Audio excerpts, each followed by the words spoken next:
This is the War Room Roundtable podcast, the show that takes you around the world to share interviews with some of the most successful and relevant businessmen and women on the planet. Hear their stories and get the most important business lessons they've learned on the road to success, and get exclusive advice on how to implement their successes into your life and business. The War Room Roundtable is brought to you by your hosts, Jason Miller, CEO of Strategic Advisor Board, and Phillip Lanos, CEO of Own the Rhythm, and former podcast host for Entrepreneur and Inc. magazine.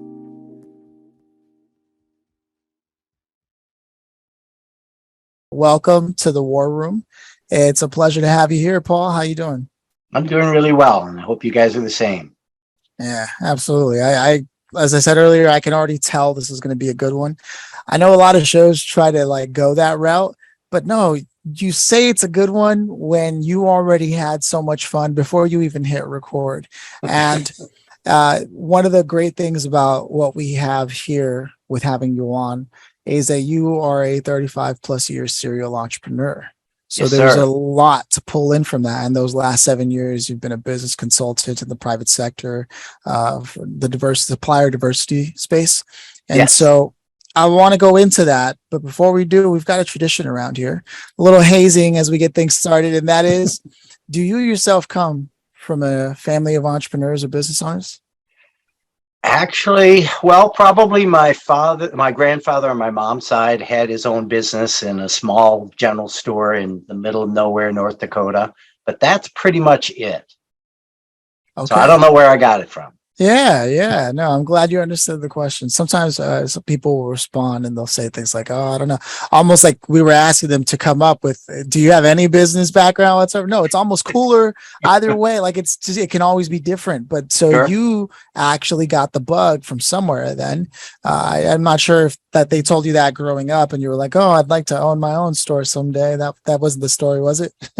It wasn't actually. It's one of those accidental things. So I served in the Army as a military police investigations. The grand plan was law enforcement. So I got out, got my bachelor's degree in law enforcement.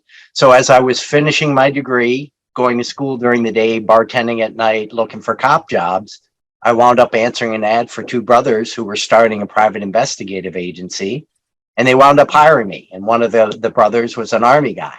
So that got me out of law enforcement and into the serial entrepreneur. So had I not gotten that call before the cop job, I'd be a retired, divorced, alcoholic cop by now. What? You went there. Yeah. I did go there. And I'm glad I didn't go, especially nowadays. That's a tough career. Yeah, man. And what an interesting route. I personally have never heard of that being the way someone saw their opportunity from, being in the line of duty, how that can transition over to that. I mean, the skills definitely carry over. That's for sure.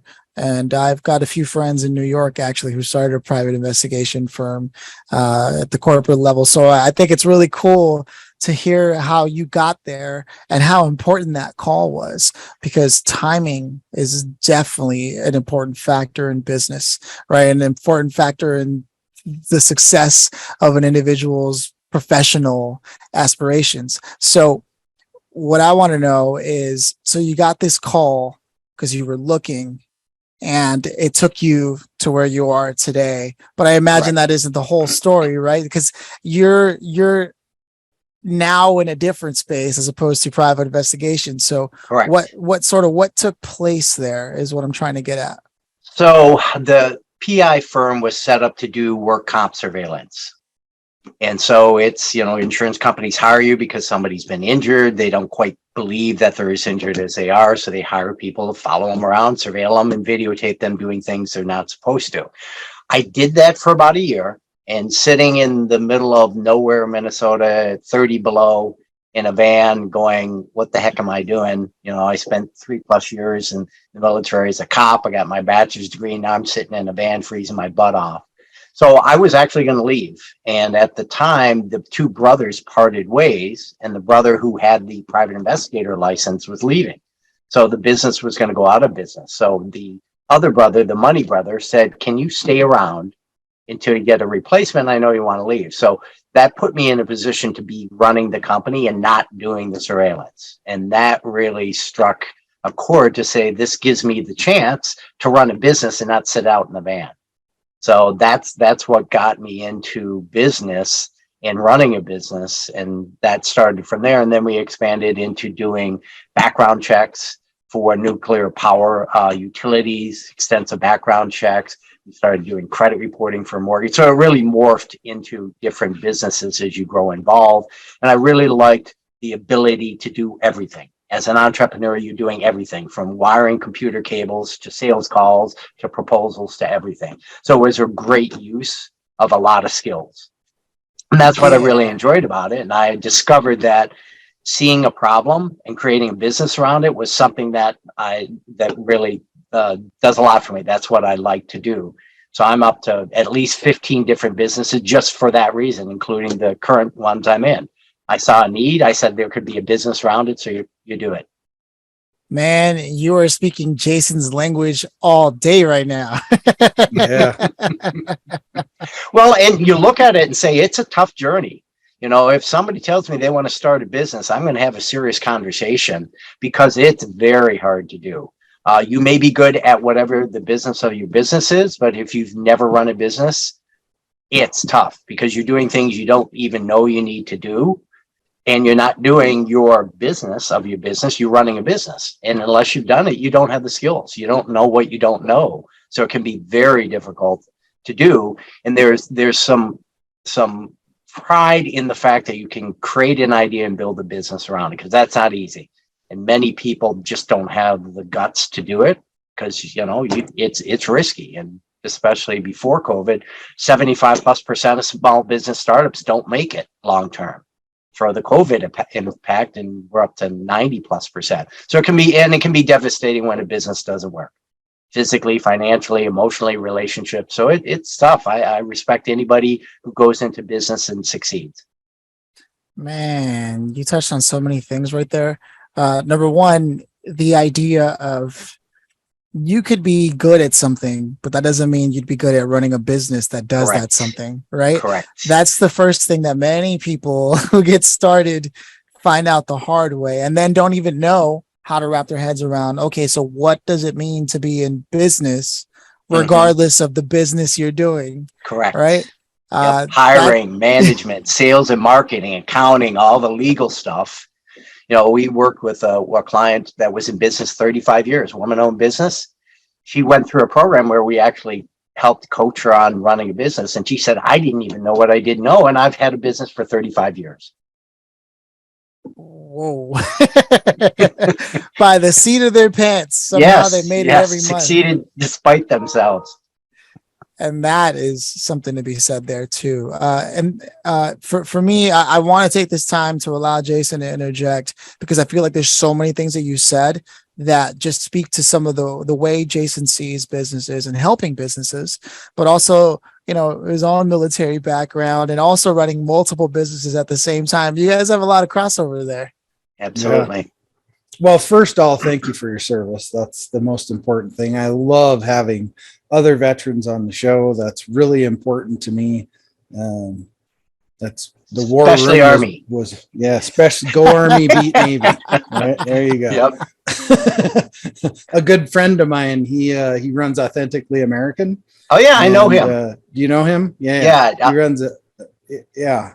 And it's awesome because he has this Dean. Yeah. Yep. Dean Wagner.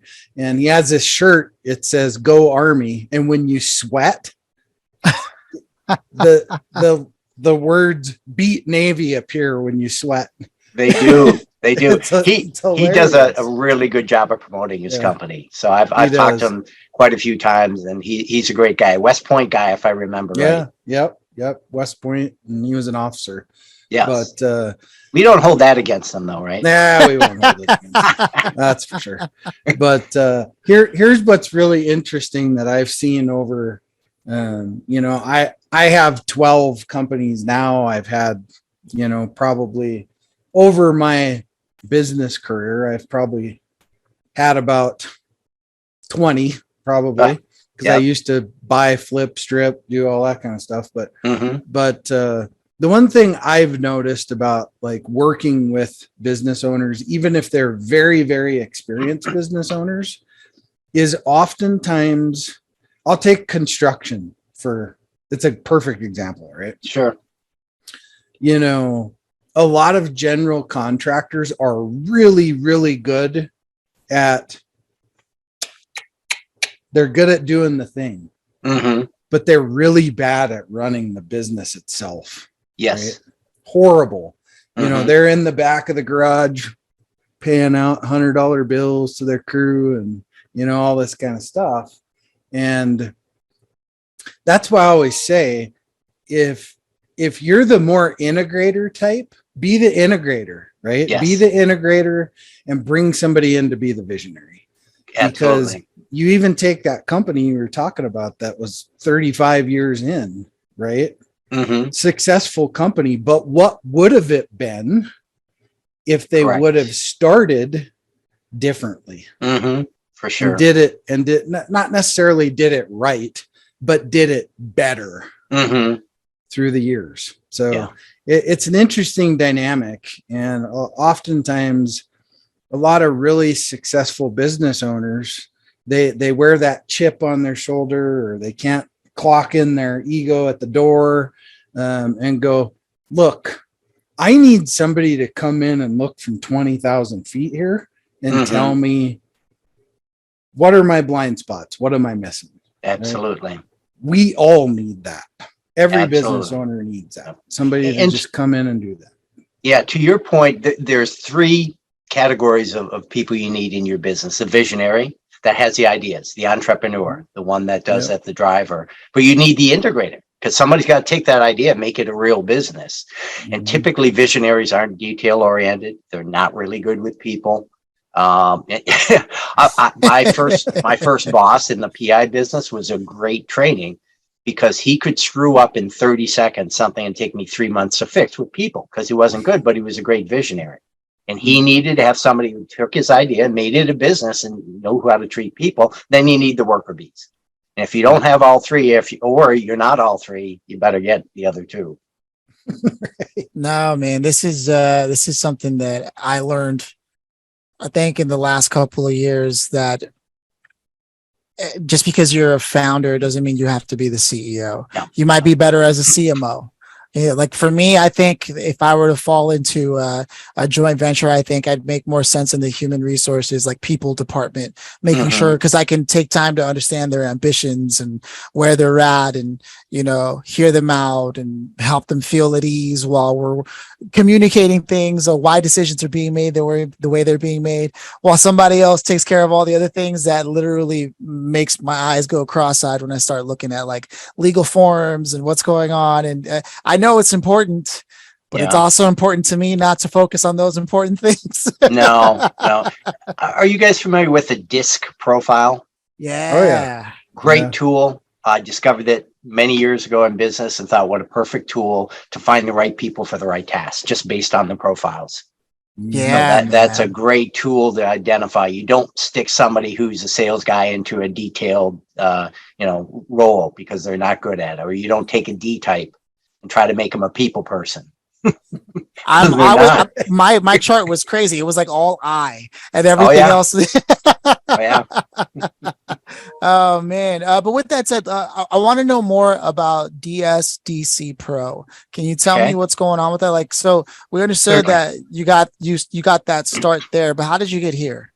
So after 30 some years being a serial entrepreneur, starting operating funding and selling businesses, about 8 years ago, I transitioned out of my last small business and decided to take my background and experience as a small business guy for many years. And I bought a business coaching franchise company called AdvoCoach, so that I had access to the great tools and resources they had that I wish I had had all those years, and combined with a national network of coaches. So I decided to take that experience, give back, help small business survive and thrive by benefiting from my experience and the tools and resources. So as I started working in that new role in January 2015 and looking for the right niche, because AdvoCoach is really broad and deep, kind of sweet spot is $500,000 to a couple $100 million in size in terms of the companies we help. But that's very broad. So I was looking for the right niche, and I discovered supplier diversity, which I didn't know existed until then, and realized that military veterans were the latest entrant into this thing called supplier diversity. So in the government space, starting 50 years ago, minority-owned businesses were given advantages in the government space, set-asides and things like that. That then expanded to women, to the LGBT community, to disabled-owned businesses. Veterans got the opportunity to become part of supplier diversity in 1999 after the Second Gulf War. Now, as a veteran, we've been around since the late 1700s. Why did it take till 1999 before we had some of the same opportunities the other groups? But despite that, so that was when veterans first came into this. The problem for us working in corporate America, and corporate America is required to support those same diverse businesses if they do business with the federal government. But also corporations discovered if we support diverse owned suppliers who happen to be also our customers, they are more loyal, customers will be more profitable. So corporations have really bought into this, and they have required spending goals. So in order to work in the private sector space as a diverse business, you have to be certified every year as legitimately owned, operating, controlled by whatever your diverse status is.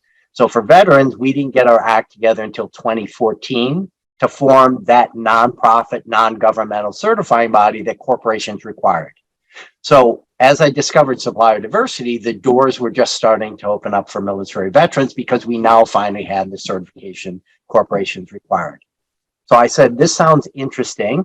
It's a brand new opportunity veterans never had. I'm a veteran business guy. What a perfect fit. And it's a new $80 billion a year opportunity we as veterans have never had. So I thought, this is where I'm meant to be. So I've spent the last 7 years building a business coaching company around educating veterans about this brave new world. If you're selling something to the government, unless it's strictly defense related, missiles, bombs, bullets, chances are private sector buys it. Your target market is not 50 government agencies, it's the Fortune 5,000. Corporations are spending 10 to 30% of all their procurement dollars supporting diverse businesses. Government spends 3 to 5%.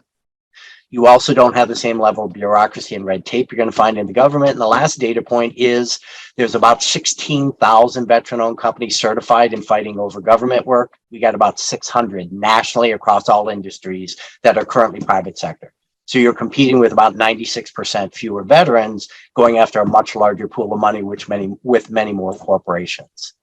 So that is the area that we focus. And then 4 years ago, I decided to combine my business coaching to create an entity because I discovered what I was doing to help veterans pivot to the private sector. What we were doing as a business was the same, whether you were a woman, minority, LGBT, disabled. If you're new to this industry, what we do as a business helps you. So we rebranded as Diverse Supplier Development Corp. Now, in this journey, I also started working for the veteran nonprofit certifying body, which is called the National Veteran Business Development Council. That was the group that opened the doors for us, that removed that barrier. They're based in Detroit. Their founding sponsors were Ford, General Motors, Chrysler, JP Morgan Chase, and Kellogg's. So they had a pretty impressive list of initial corporations who wanted to support them. So about 5.5 years ago, I also started working for them and reaching out to corporations on a daily basis to educate them about veterans as great suppliers. And of the 5 categories of diverse suppliers, veterans are the only one where our diverse status makes us great business owners. So just because you're a woman or a minority LGBTQ doesn't mean you're a great business owner. You may be, but it isn't that nature. But with military service and all the training and discipline, find a way, make a way, all that. In fact, the SBA says veterans are 45% more likely to own and operate a business. Look at Jason and I. Together, we've got 30 different businesses. So I reach out to corporations daily to educate them about veterans as great suppliers. I also talk to them about the nonprofit I'm part of. So I've got that nonprofit halo that allows me to open the doors to these corporations. And then because I work for the nonprofit, the other aspect of my job is getting veterans convinced to pivot and get certified. So again, we've got 16,000 in the government. We need 4,000 or 10,000 in the private sector. We've got 600. So I've got a big challenge to get more veterans to do that. Now, Jason, you may disagree, but I doubt it. We're a cynical, skeptical group. So as I was reaching out to veterans to say, look, here's an $80 billion new opportunity. You got a business, you think about it. Kept getting pushback. Oh, it's not a real opportunity. Corporations aren't serious. So about 4 years ago, I started asking the corporations I was dealing with to say, help me convince veterans that you're serious. So if you have a procurement opportunity for which you want our help for free, to find veterans and do what it is you want, all you have to do is shoot me an email, tell me what you're looking for, where you're looking for it, when, and I will then find veterans that do what you want, and I'll bring them to you. So we call those going downstream. We're up to about 850 different opportunities we've worked on with 50 plus corporations who've come to us proactively to say, hey, we've got this great opportunity. Can you help us find vets?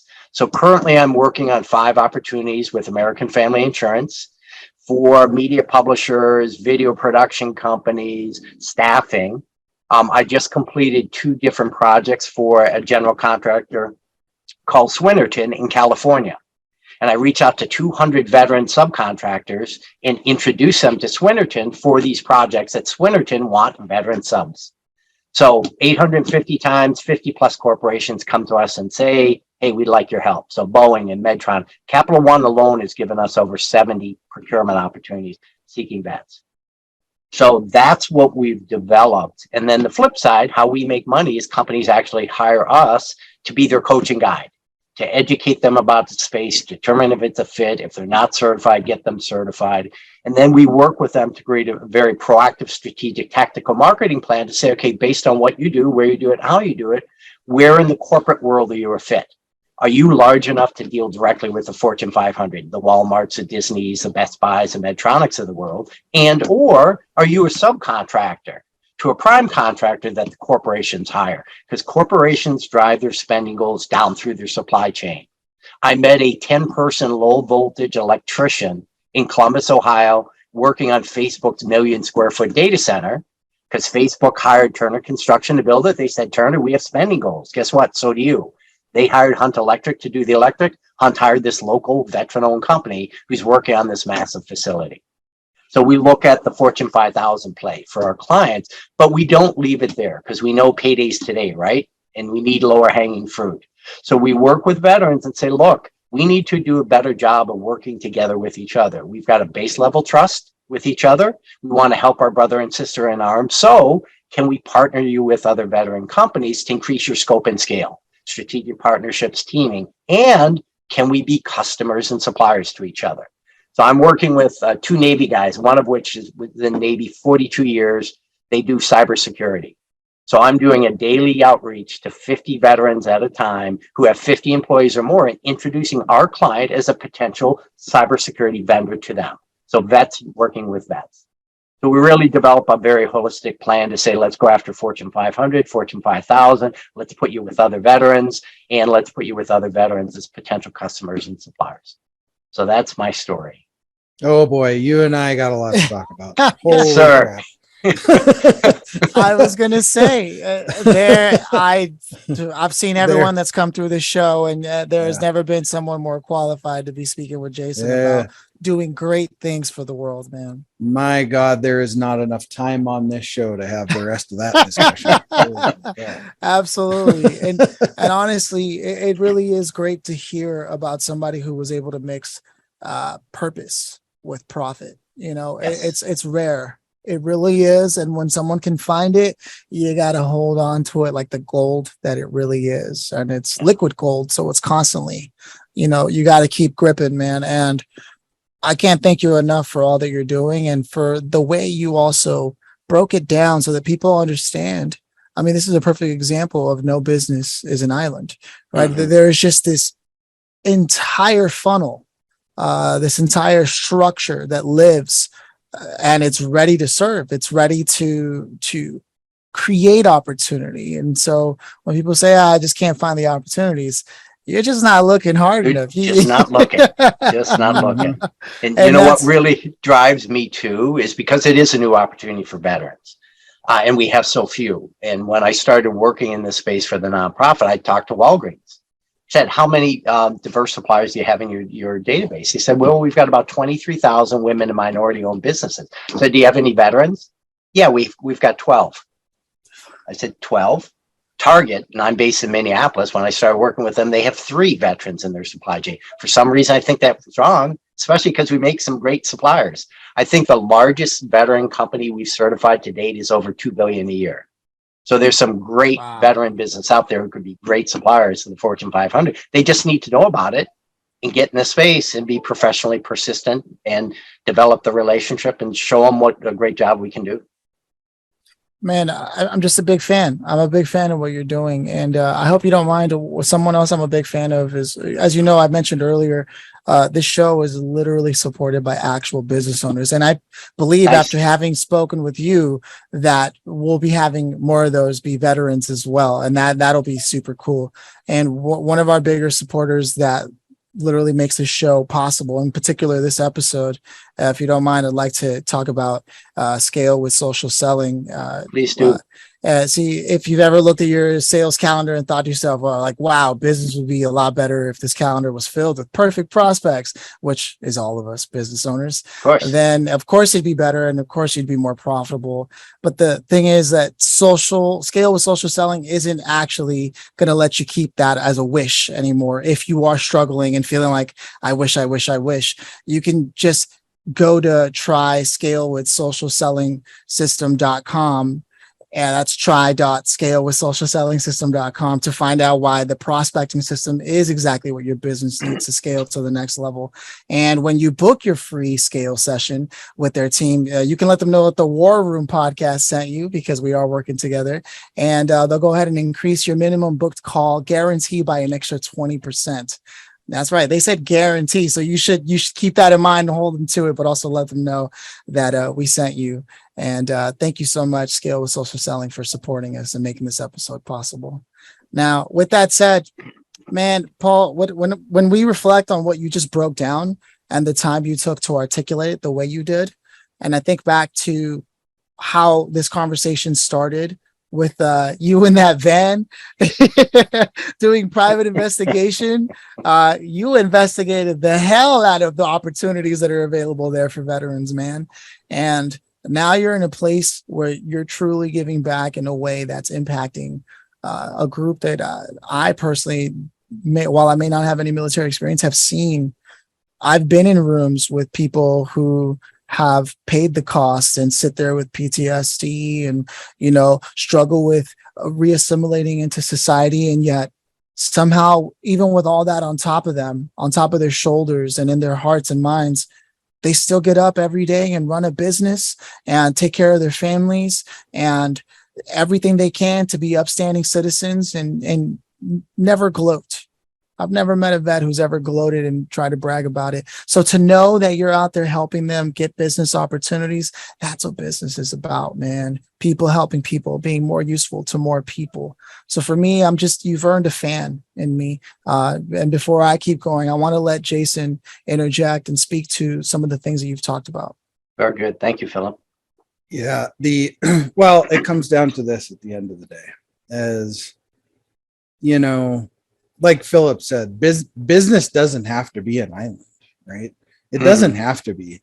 And if we create community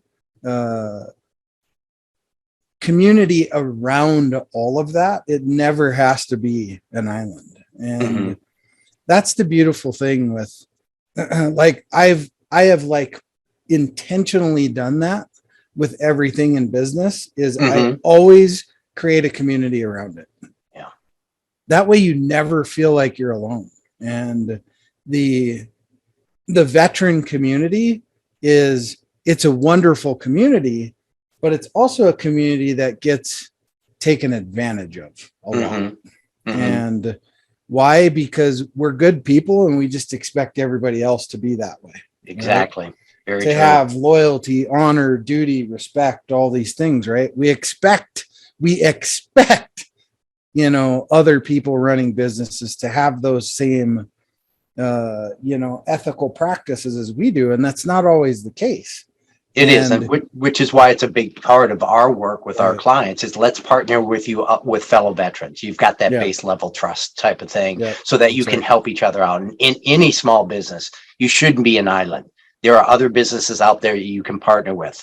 We're all too small to have all the things we need to succeed, but if we partner with others and cross sell each other's, that's great. And especially with veterans with that base trust level. So we do a lot of hard work making sure that veterans know about other veterans so we can work with each other and help support each other. Right. It's a great model.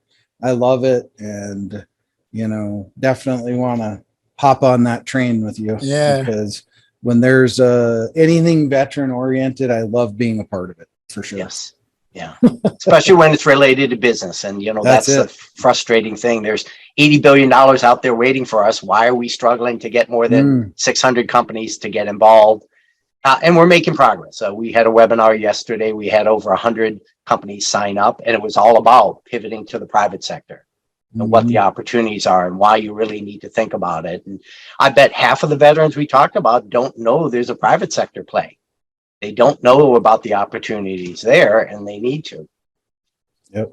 No, I think it's great, man. I can think of maybe only once ever in my own previous work as I was coming up of someone literally hired me to help them launch their podcast because it was part of their SDGs with the UN as a major corporation to help diversify entrepreneurship, right? And I just remember thinking to myself, I literally only got this opportunity because I'm half Latino, and they saw that and they said, well, there it is, diverse supplier, right? Like someone, and I just remember thinking to myself, I don't know how to feel about it, but also there's opportunity waiting to happen for you right there, right? There's literally money being set aside, like you said, specifically for what you're doing. And if you don't go out of your way to find it, and you don't go out of your way to partner with people who are making sure that capital is being put to good use, which is like, come on, like, then what are you complaining for? Well, and when the top 28 companies in the world, Microsoft, Apple, Google, Walmart, just 28 alone are spending 113 billion a year supporting diverse businesses. Wow. And the target's the Fortune 5,000. It's trillions of dollars that the corporations are spending. And because of social justice cause movement, because of COVID, corporations are increasing their spend by 54%. And 30% of corporations are setting up supplier diversity programs that never had them. So there's never been a better time, especially for vets, because we're so new in it, if you're a diverse owned business, to really check that out and take advantage of it. Because corporations are looking for you. And only 2% of all diverse owned businesses are private sector certified. So 98% of businesses out there that could work in this space aren't, because nobody's educated them or they didn't see the value of it. So that's the other aspect. Wow, man. Okay. Like Jason said, there is not enough time in this episode to actually get into everything, but I can see why you got started in private investigations as well, because the way you categorize information and it stays with you, it makes sense, man. So what I'd like to know, and it's something that we ask on the show explicitly, because if you haven't picked up the gold yet, here it is, right? If Paul, if you could go back to the guy who was sitting in that van, knowing what you know now about business and everything, what would you say to them? A couple of the businesses I went to, I would say, don't do it. Hindsight is great. Oh yeah, there's quite a few of those that I'd say that's a no-go. Look good at the time, but you make your best decision with what you know at the time, right? And especially when you're involved with other people, you try to do your best. And business relationships are even tougher than personal, because your life and your well-being and your financial well-being are tied to it as well. And when you throw money in the mix, that's where people get a little strange. So be more thoughtful and go in eyes wide open. Conventional wisdom, it's going to take you twice as long, cost you twice as much. Man, kind of like getting your house remodeled. Plan on oh yeah, 2 or 3 times the cost and 2 or 3 times the length of time they tell you. We'll be out there sometime this year. Right. Oh man, no, thank you for taking the time to break that down again explicitly. If you didn't get anything from before, you've got some wisdom there now. With that said, though, I plan to move over to the grand finale. So before I do, I want to check in with Jason one more time. All right, I got the okay. Let's do it. So, Paul, after everything we covered, if you could have invited anybody to sit here and listen in on the conversation we had today, who would you have chosen and why them? So probably my dad, because he passed away before I moved to this next chapter, and he was an Air Force vet too, which is how I wound up in the service, because one of five, and he went in the military out of high school as well. So it's a great experience, get great training, chance to grow up, mature, and figure out what you want to do. So I think to see that I've been working in the veteran space, I think that would be something he'd really appreciate. Man, yeah, big shout out to Pops. Yeah. I mean, look at what you're doing, man. It's just, God, I can't wait to see what you and Jason do together from this and to follow your journey too, man. I plan to stay connected with you. With that said, I'm going to let Jason roll us out as is tradition here. And he always closes us out. But man, thank you for everything. Thanks, Phillip. Appreciate the opportunity. Yeah, I see big things for sure. And I don't let big things pass me by. Good. So you're an entrepreneur. I am. I don't let big things pass me by. So you and I are going to definitely be talking very soon about what possibilities, because that's the fun part, right? It's like explore the possibilities, and they're always endless. It just always comes down to finding the top two or three, right? Because it's easy to go, oh my God, we got all these ideas and all this stuff, chase right? the next shiny and penny, chase right? the next shiny penny, right? Yeah. But when you can cull it down to one or two things, that's where the magic happens. So it does. I look forward to having that conversation with you for sure. But other than that, thank you for taking the time to be here. We all have the same amount of hours every week, and you took a little bit of time to come spend with us, and that's pretty cool. And you dropped some good knowledge bombs on our audience, and I hope they got them. Absolutely, there was a lot of them. And any veteran business out there that's looking for opportunities to grow, you've got a commercial product and service, if you're not checking out the private sector space, you're missing out on a huge opportunity. So, encourage them to check that out, because it's just waiting there. We just simply don't have enough vets getting in this space. So yeah, for sure. How do people get a hold of you? They can get a hold of us at info@dsdcpro.com, and that's the acronym Diverse Supplier Development Corp. So that's a primary email address that we use, or check out our Diverse Supplier Development website, which is dsdcpro.com. Awesome. Veterans, got to give them a call. Give Paul a call. Have the conversation. You're missing out if you're not. And if nothing else, on our website, we have a thing called Opportunity Alerts. It's free. You sign up, and anytime a corporation comes to us with any procurement need, you'll get an email from us letting you know who's looking for what. And if you're a fit, gives you a chance to throw your hat in the ring. Awesome. So if we never do anything else, but you want to be in touch what's going on and who's looking for you, all you have to do is sign up there. Man, that's amazing. You're doing great work. You're doing great work, brother. Keep on rolling. That's all. Trying to do it. We appreciate the opportunity to get the word out. So thanks, Jason and Phillip. Awesome. Cheers, brother. Cheers. Take care. Bye.